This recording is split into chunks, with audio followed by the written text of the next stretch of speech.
What's up guys? Si Carl ng Big Motors Manila Bay. Today, samahan nyo ako, meron tayong release.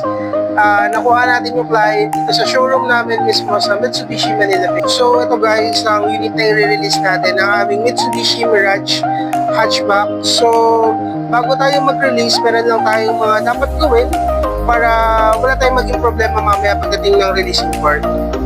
Yan guys, very important. Dapat check natin yung issue ng sasakyan bago natin i-turn over sa client. So, syempre, ikutan lang natin, mabilis lang. Check lang natin lahat. Makina, headlight.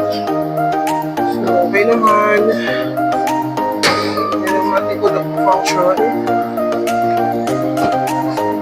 So, park light, headlight, high beam. So, signal lights. Okay. To work. Hazard button. Ayan. So, at least na-check natin gumagana lahat. Tapos, tingnan din natin yung buong paligid.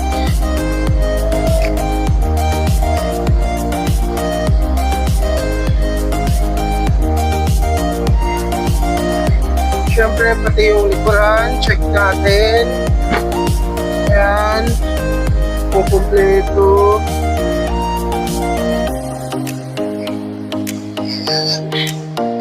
Pati siyempre, dapat may spare tires. Okay naman na guys, ready na to mamaya para sa turnover.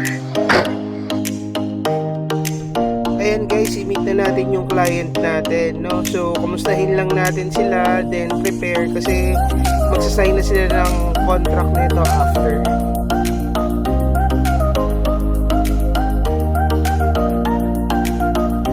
Ayan, after na ng contract signing, so, yan, masaya na yung mga client natin. Awaiting na tayo sa pinaka-exciting part, yung pag-turnover na ng unit sa client natin.